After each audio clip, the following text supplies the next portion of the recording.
চান্দিনা রেদন আহমেদ কলেজের উচ্চ মাধ্যমিক একাদশ শ্রেণীর সুপ্রিয় শিক্ষার্থীরা, তোমরা কেমন আছো? তোমাদের শুভেচ্ছা জানাচ্ছি আজকের ক্লাসে। আমি ডক্টর উত্তম কুমার মজুমদার, সহকারী অধ্যাপক, পদার্থবিজ্ঞান বিভাগ।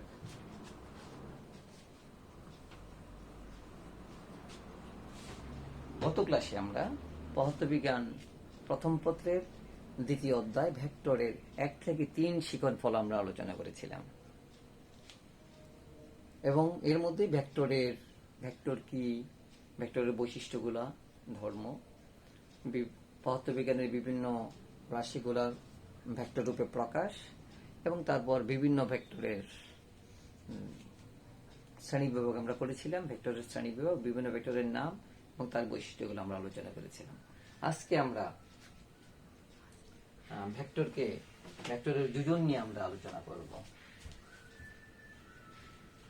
আজকের শিখন হবে ভেক্টর রাশির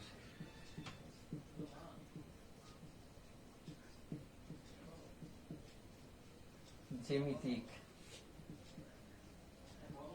যোজন নিয়ম। এটা হচ্ছে শিখন ফল 4, শিখন ফল 4, ভেক্টর রাশির জ্যামিতিক যোজন নিয়ম।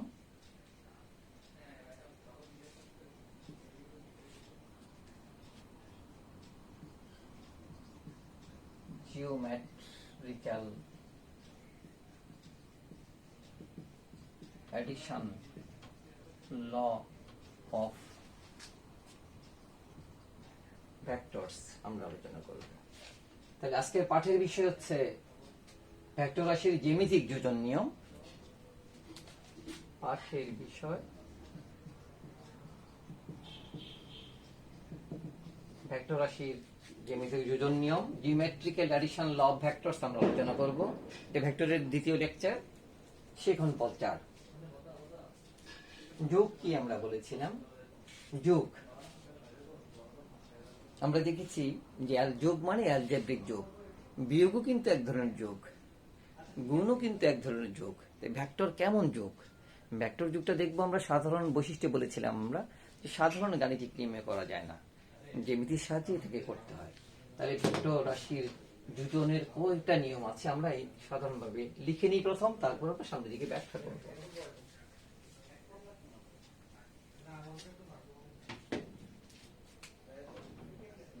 যুগের ভেক্টর যুগের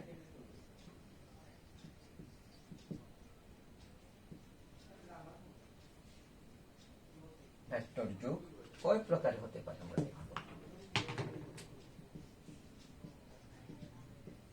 1 নম্বর হচ্ছে সাধারণ নিয়ম।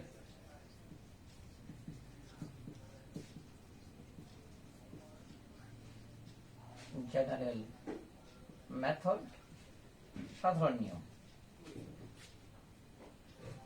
কেমন এটা?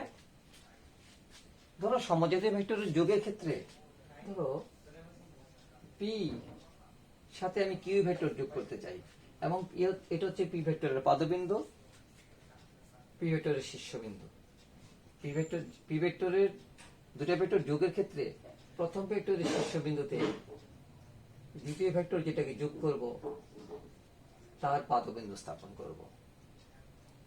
তাহলে অবশ্যই দুটা সমজাতীয় ভেক্টর যোগ করব আমরা। সমজাতীয় মানে সেই ভেক্টরগুলো যাদের মাত্রা বা একক এক।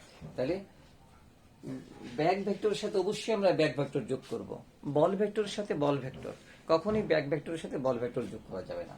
তাহলে সমজাতীয় দুটো ভেক্টর যোগের ক্ষেত্রে প্রথম ভেক্টরের শীর্ষবিন্দুতে দ্বিতীয় ভেক্টরের পাদবিন্দু স্থাপন করব।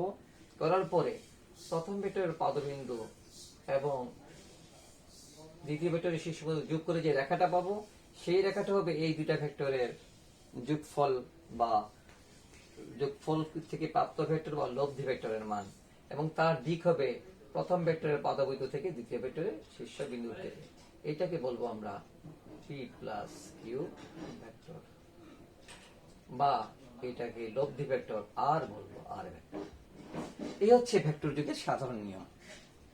আমরা জ্যামিতিক আকারের মধ্যে আসিই নাই, যা শুধু রশ্মি চিত্রের সাহায্যে আমরা এঁকে নিলাম, যে দুটা ভেক্টর সমজাতীয় ভেক্টর হয়, সে যে কোনো অবস্থায় থাকুক না কেন, আমি কিউটাকে এখানে ধরতে পারতাম, বিটাকে এখানে ধরতে পারতাম, ঠিক একরকম বিষয় কিন্তু হয়ে যেত। তাহলে ভেক্টর যুগের সাধারণ নিয়ম আমাদের এই কথাটা বলছে। দ্বিতীয় নিয়মটাকে বলবো আমরা ত্রিভুজ সূত্র।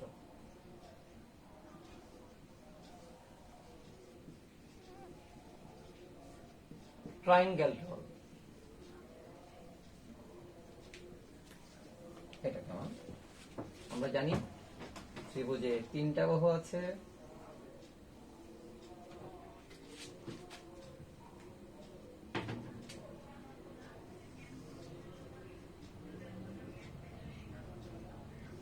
এই নিয়ম বলছে কোন ত্রিভুজের দুটা সন্নিহিত বাহু দ্বারা যদি দুটা ভেক্টরকে একই ক্রমে মানেও দিকে প্রকাশ করা যায়, তাহলে ত্রিভুজের তৃতীয় বাহুটি দ্বারা ভেক্টর দুটির লব্ধিকে বিপরীত ক্রমে মানেও দিকে প্রকাশ করা যাবে। কোন ত্রিভুজের দুটা সন্নিহিত বাহু দ্বারা যদি দুটি ভেক্টরকে একই ক্রমে মানেও দিকে প্রকাশ করা যায়। ধরো আমরা বিসি বাহু দিয়ে যদি পি ভেক্টরকে মানীয় দিকে প্রকাশ করি, সি বাহু দ্বারা যদি কিউ ভেক্টরকে মানীয় দিকে প্রকাশ করি, যদি করা যায়, দুটা সন্নিহিত বাহু দ্বারা যদি দুটা ভেক্টরকে একই ক্রমে মানীয় দিকে প্রকাশ করা যায়, তাহলে তৃতীয় বাহু থাকলো বিসি সি এ একই ক্রমে গিয়েছে, মানে এখানে ঘড়ি কাটার বিপরীত দিকে গিয়েছে, ঘড়ি কাটার দিকেও যেতে পারত।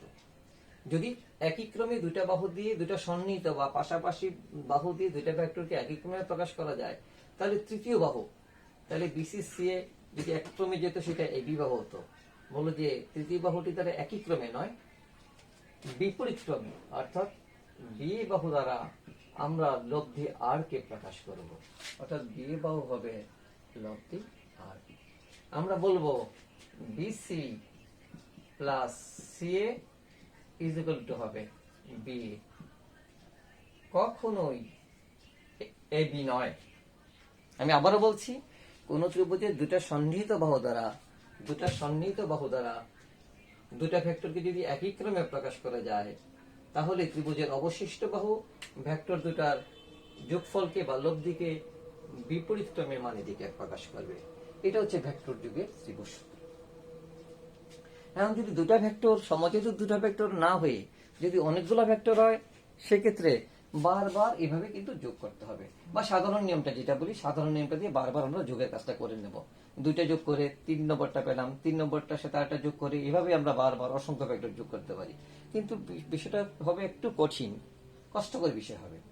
যার জন্য ভেক্টর যোগের যে 3 নম্বর নিয়মটা, সেটা হচ্ছে বহুভুজ সূত্র।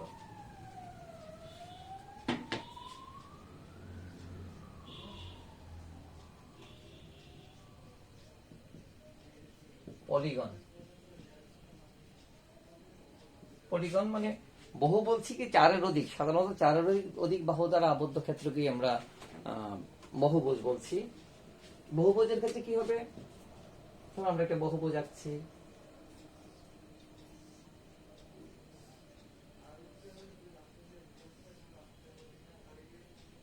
একটা ষড়ভুজ, 6টা বাহু দ্বারা আবদ্ধ ক্ষেত্র।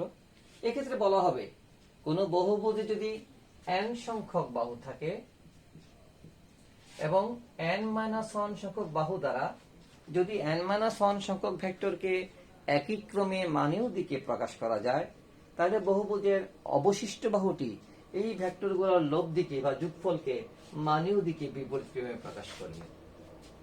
আমরা যদি এটাকে A B C D E F এই বহুপদ চিন্তা করি, এবং এ বি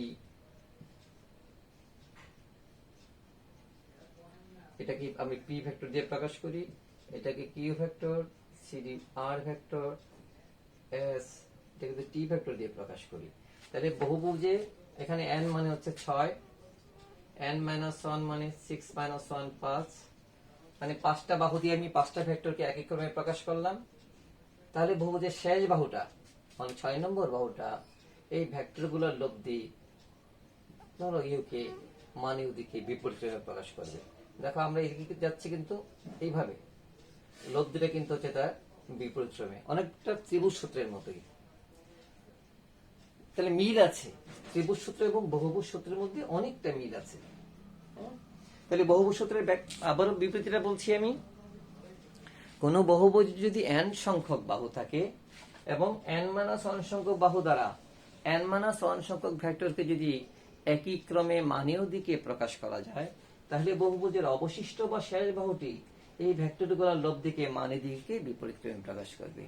লক্ষণীয় বিষয়, এখানে আমরা 6টা বাহু দিয়ে বহুভুজ পেয়েছি এবং দেখেছি শেষ বাহুটা লব্ধিকে প্রকাশ করে। প্রমাণটাও কিন্তু আমরা ত্রিভুজ সূত্র দিয়ে করে ফেলতে পারবো, কারণ বহুভুজকে ভাঙলে কিন্তু আমরা অনেকগুলো ত্রিভুজ পাবো। তোমরা কি বলতে পারো এই ষড়ভুজকে ভাঙলে কয়টা ত্রিভুজ হবে? হ্যাঁ, তোমরা বুঝতে পারছো, কয়টা হবে? 4টা ত্রিভুজ হবে। সপ্তভুজকে ভাঙলে কয়টা ত্রিভুজ হবে? 5টা হবে। পঞ্চভুজকে ভাঙলে কয়টা ত্রিভুজ হবে? 3টা ত্রিভুজ হবে। এরকম। তাইলে ষড়ভুজকে ভাঙলে আমরা অনেকগুলো ত্রিভুজ পাবো, যার জন্য বহুভুজকে ভাঙলে বহুভুজে আসলে ত্রিভুজ সূত্রের, এই ভেক্টর যুগের ত্রিভুজ সূত্রের প্রয়োগ হবে। কেমন করে দেখি আমরা?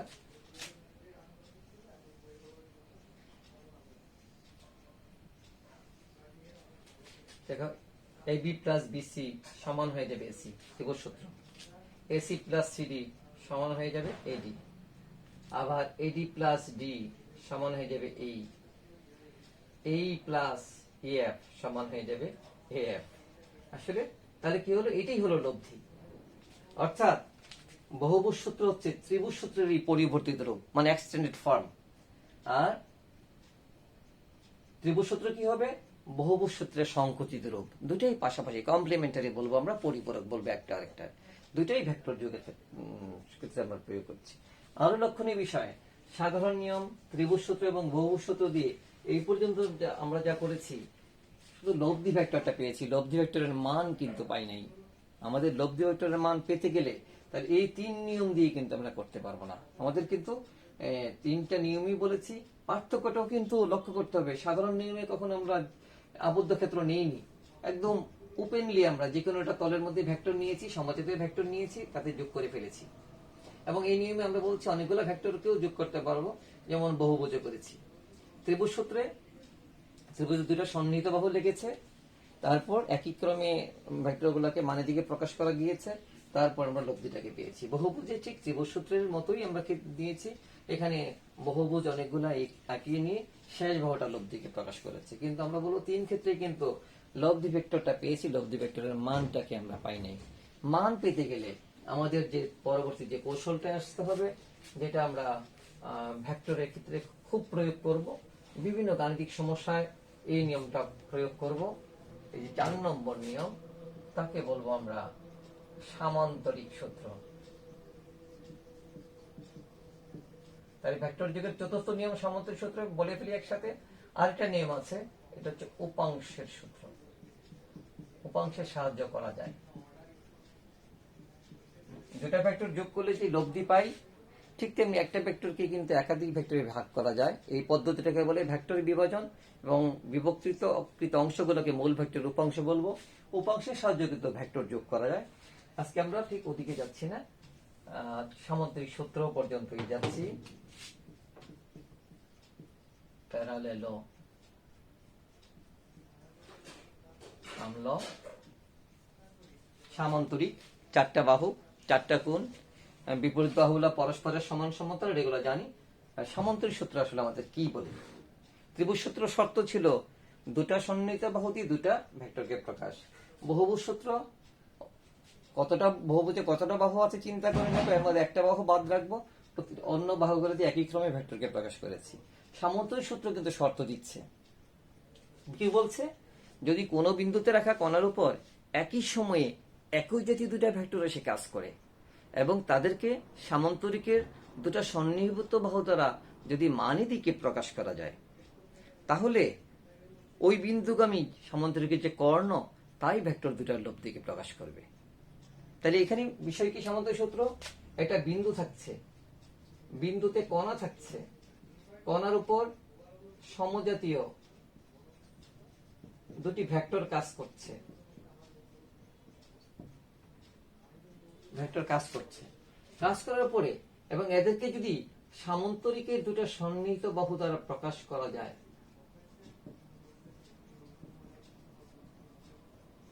মানে দিকে প্রকাশ করা যায়, মানে এটুকু পর্যন্ত শর্ত যদি করা যায়, তাহলে সামান্তরিকের ওই বিন্দুগামী কর্ণ লব্ধিকে প্রকাশ করবে। তাহলে শর্তটা আমাদের অবশ্যই মনে রাখতে হবে, কারণ কোন সূত্রে আমি কোন শর্ত প্রয়োগ, কোন শর্তগুলো থাকলে আমি কোন সূত্র প্রয়োগ করব, এটা অবশ্যই আমার বারবার প্র্যাকটিস করে শিখে নিতে হবে। মনে করি ধরো ও বিন্দুতে রাখা কণার উপর একই সময়ে একই জাতীয় দুটা ভেক্টর রাশি পি এবং কিউ কাজ করছে, এবং তাদেরকে আমরা সামান্তরিকে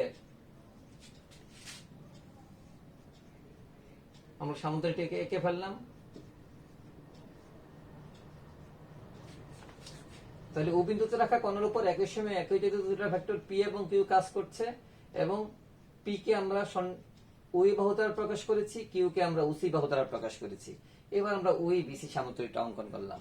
সামান্তরিক সূত্র বলছে যে ও বিন্দু থেকে সামান্তরিক যে কর্ণটা আমরা পাবো, কারণ এখানে কর্ণ এই বিন্দুগামী হতে পারতো, তার ও বিন্দুগামী যে সামান্তরিকের কর্ণ, তাই কিন্তু এর লব্ধি দুটা ভেক্টর লব্ধি আর কে প্রকাশ করবে, অর্থাৎ পি প্লাস কিউ সমান আর আমরা এভাবে পাবো। ঠিক আছে, তার সামান্তরিক সূত্রের বিবৃতি হলো, ব্যাখ্যাটা হলো, তোমরা নিশ্চয়ই বুঝতে পেরেছ যে বিন্দু থাকছে, কণা থাকছে, দুটা সমজাতীয় ভেক্টর কাজ করছে, সামান্তরিকের দুটো সন্নিহিত বাহু দ্বারা তাদেরকে প্রকাশ করা গিয়েছে বিদায় সামান্তরিকটা কমপ্লিটলি অঙ্কন করার পর ওই বিন্দুগামী কর্ণ তাদের লব্ধিকে প্রকাশ করেছে। এই ক্ষেত্রে গাণিতিক প্রমাণের জন্য অবশ্যই আমরা ধরে নেব যে পি এবং কিউ ক্রিয়া রেখার মধ্যবর্তী কোণ হচ্ছে আলফা। আমরা ওই এর বর্ধিতাংশের উপর আমরা বিডি লম্ব টানবো, তাহলে এই কোণটাও আলফা হবে, অর্থাৎ কোণ সিইউএ বা এওসি সমান হবে কোণ বিএডি আলফা। কেন? অনুরূপ কোণ বলে। এবং এখানে পিথাগোরাসের উপপাদ্যটা জানি আমরা, পিথাগোরাসের উপপাদ্য সমকোণী ত্রিভুজের ক্ষেত্রে প্রযোজ্য হয়। ওবিডি একটা সমকোণী ত্রিভুজ, ঠিক তেমনি এবিডি একটা সমকোণী ত্রিভুজ, এবং সাইন থিটা বা সাইন আলফা কস আলফা এই বিষয়গুলো আমরা জানবো। যে ওবিডি সমকোণী ত্রিভুজে যদি আমরা পিথাগোরাসের উপপাদ্য প্রয়োগ করি, তাহলে কি পাবো আমরা? ত্রিভুজ ওবিডি এই পিথাগোরাসের উপপাদ্য প্রয়োগ করলে আমরা পাবো ওবি স্কয়ার সমান ওডি স্কয়ার প্লাস বিডি স্কয়ার, অর্থাৎ সমকোণী ত্রিভুজের অতিভুজের উপর অঙ্কিত বর্গ এটা সমকোণ, অন্য দুই বাহুর উপর অঙ্কিত বর্গের সমষ্টির সমান। ওটিকে আমরা লিখে ফেলতে পারবো ওএ প্লাস এডি স্কয়ার প্লাস বিডি স্কয়ার। এ প্লাস বি স্কয়ার সূত্র,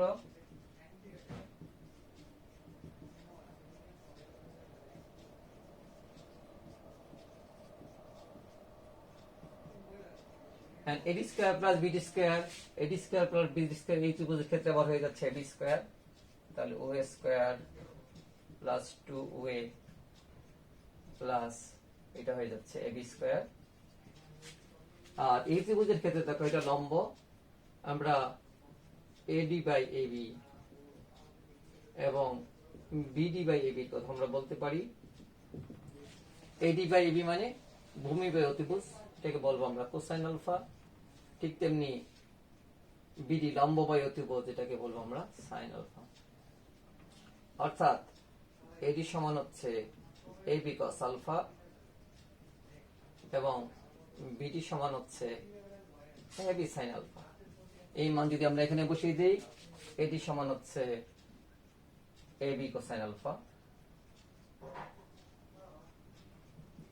আবার এবির পরিবর্তে আমরা বলে ফেলতে পারি ওসি, তাহলে লিখলাম আমরা ও স্কয়ার প্লাস 2ওএ, এবি মানে OC cosine alpha plus AB square মানে ওসি স্কয়ার। কেন এবি সমান ওসি হচ্ছে? কারণ সামান্তরিকের বিপরীত বাহু বলে এবি সমান ওসি হচ্ছে, বা ওবি স্কয়ার। হ্যাঁ, ওবি কে আমরা বলেছি আর, তাহলে আর স্কয়ার সমান হচ্ছে পি স্কয়ার প্লাস 2পি Q cosine alpha plus Q square, বা আর সমান root over of p square plus q square plus 2pq cos alpha।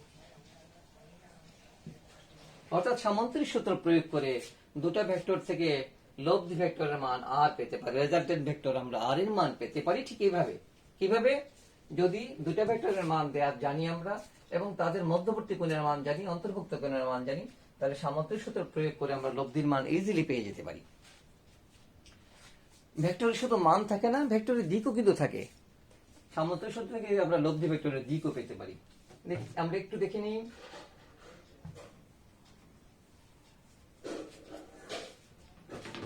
আবার ত্রিভুজ আমরা চিন্তা করি, আবার মনে করি যে লব্ধি ভেক্টর আর পি ভেক্টরের ক্রিয়া রেখার সাথে থিটা কোণ উৎপন্ন করছে। তাহলে ত্রিভুজ OBD এর tan থিটা সমান হয়ে যাচ্ছে লম্ব বাই ভূমি BD বাই OD, বা BD বাই OD মানে হচ্ছে OA প্লাস AD, BD হচ্ছে AB sin আলফা,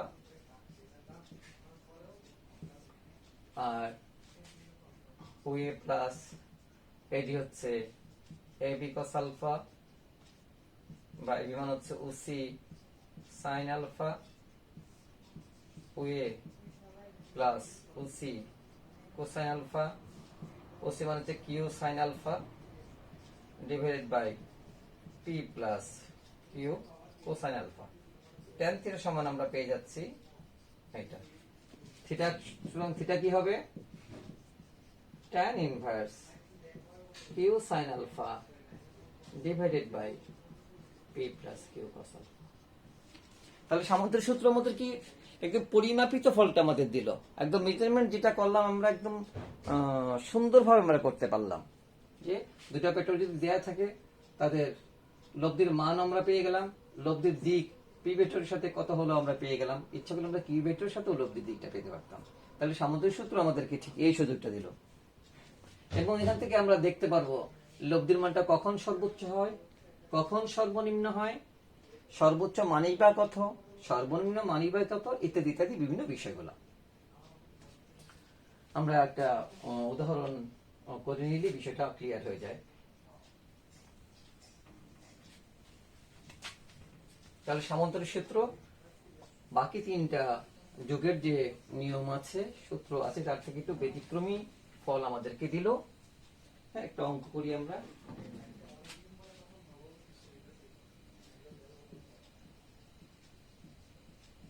একটি বস্তুকে 50 নিউটন বল দ্বারা পূর্ব দিকে টানা হচ্ছে।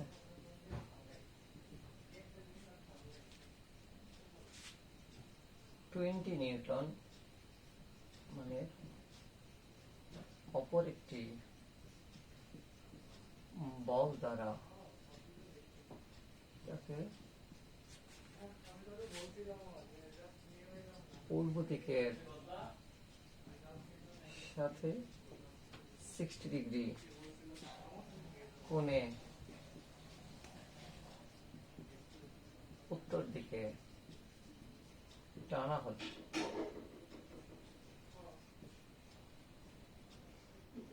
লব্ধি ভেক্টরের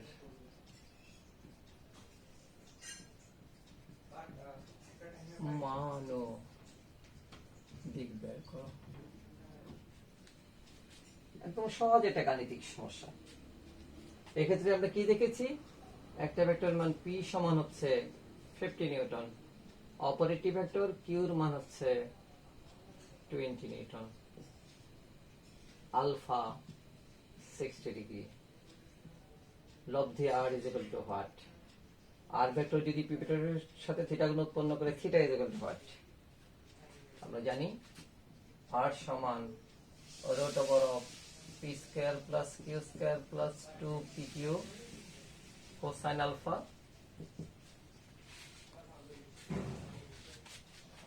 লিখে ফেলি আমরা 50 square plus 20 square plus 250 20 cosine 60।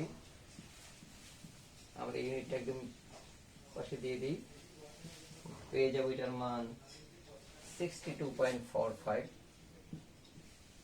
এটা ক্যালকুলেটর দিয়ে সহযোগিতা নিলেই আমরা এটা ইজিলি করে ফেলতে পারবো। এবং দেখবো tan থিটা,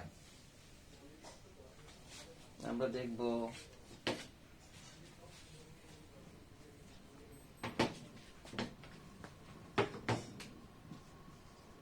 tan থিটা হচ্ছে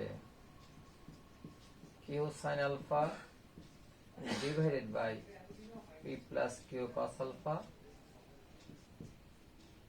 20 sin 60 degree divided by 50 plus 20 cosine 60 degree।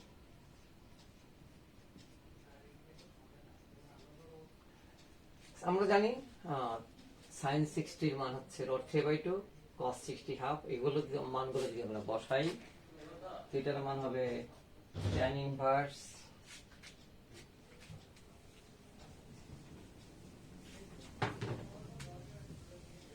Theta সমান হবে tan ইনভার্স, এই ক্যালকুলেশনটা করলে আমরা পাবো 0.2886 16.1 ডিগ্রি। তাহলে সামান্তরিক সূত্র থেকে দুটা ভেক্টরের লব্ধির মান এবং দিক আমরা ইজিলি পেতে পারি। তোমরা এই ক্ষেত্রে নদীর স্রোতের অঙ্ক পাবে, নদীর স্রোতের অনেক অঙ্ক পাবে, এপার থেকে ওপারে যাওয়া ইত্যাদি বিভিন্ন চিত্রগুলো। তারপর দুটা ভেক্টরের যুগের তোমরা অসংখ্য অঙ্ক পাবে। তোমাদের জন্য SW থাকবে শাহজাহান তপন বইয়ের অনুশীলনী 1 থেকে 4। তোমরা যদি অঙ্কগুলা ভালোভাবে একবার করে ফেলো, তাহলে দেখবে যে বিভিন্ন বইয়ের অঙ্কগুলা, বিভিন্ন বোর্ডে আসা অঙ্কগুলা, গাণিতিক সমস্যাগুলা যদি করো, তাহলে উচ্চতর দক্ষতার কিন্তু তোমরা ইজিলি উত্তর দিতে পারবে। বিভিন্ন অ্যাডমিশন টেস্টও কিন্তু এগুলো কাজে আসবে, কারণ ভেক্টর যুগের বিষয়গুলো আসবে। ফাইনালি আমরা এইটুকু বলবো যে আজকে যেটা পড়েছি এর মধ্যে ভেক্টরের মান এবং দিক পাওয়ার জন্য সামান্তরিক সূত্র গুরুত্বপূর্ণ ভূমিকা পালন করে। এবং এখান থেকে দেখেছি লব্ধির মান r সমান √p² + q² + 2pq cos alpha, এবং tan থিটা সমান q sin alpha divided by p plus q cos alpha। তোমরা বের করবে এই যোগবিতে আরেকটু কাজ, যে r এর ম্যাক্সিমাম ভ্যালু কত, আর এর মিনিমাম ভ্যালু কত। হ্যাঁ, ম্যাক্সিমাম ভ্যালু কত হয়, ম্যাক্সিমাম ভ্যালু যখন হয় তখন আলফার মান কত, মিনিমাম ভ্যালু যখন হয় alpha is equal to what. এগুলো অবশ্যই তোমরা করে দেখবে, কারণ অনুধাবনমূলক প্রশ্নে এগুলোর উত্তর আসে। বা দুটো সমান মানের ভেক্টর কাজ করছে, তাদের মধ্যবর্তী কোণ কত হয়, কত হলে কি বিষয়টা হয়ে যাবে। তারপর যখন মধ্যবর্তী কোণ 90 হয়, যখন আলফা যখন 90 হয়, তখন আর এর মানই বা কত হয়, ইত্যাদি। এই বিষয়গুলো যদি তোমরা রপ্ত করো, তাহলে ভেক্টর সম্পর্কিত যে কোনো বিষয়টাই কিন্তু তোমরা উত্তর দিতে পারবে। এবং এখন ভেক্টরের পদার্থবিজ্ঞানে ভেক্টরের যোগটা করছো, ঠিক তেমনি গণিতের মধ্যে দেখবে যে ব্যাক ভেক্টরের যোগ হবে, বল ভেক্টরের যোগ হবে, ত্বরণ ভেক্টরের যোগ হবে। একটা সূত্র দিয়ে কিন্তু ওখানে অনেকগুলো প্রয়োগ করতে পারবে। তাছাড়া ভেক্টর এই যুগের যে বিধানগুলা আমাদের দেখবে যে এরকম দৈনন্দিন জীবনেও কিন্তু অনেক জায়গার মধ্যে আমরা ব্যবহার করব। যার জন্য ভেক্টর যুগের যে নিয়ম বা বিধিগুলো, এগুলো যদি আমরা এখন রপ্ত করে ফেলি, তাহলে দেখবো যে বারবার যদি আমরা এটা চর্চা করি, তাহলে দেখবো যে আমরা খুব সহজভাবেই কিন্তু আমাদের পরবর্তী বিষয়টা আমরা ইজিলি সমাধান করে ফেলতে পারবো। ঠিক আছে, তাহলে পরবর্তী ক্লাসটায় আমরা উপাংশের সাহায্যে ভেক্টর যোগ এই শিখনফলটায় যাব। তোমরা গাণিতিক সমস্যাগুলা ভালো করে সমাধান করে ফেলো এবং পিছনের দিকটাও কিন্তু ভালো করে পড়ো। এবং আগামী ক্লাসটার জন্য যদি একটু পড়াটা রিভিশন দিয়ে আসো, তাহলে দেখবে যে তোমরা খুব সহজভাবেই কিন্তু বুঝতে পারবে তোমরা। হ্যাঁ, তাহলে তোমরা ভালো থাকো। পরবর্তী ক্লাসটা তোমরা প্রস্তুতি নিয়ে আসবে এই আশা করছি।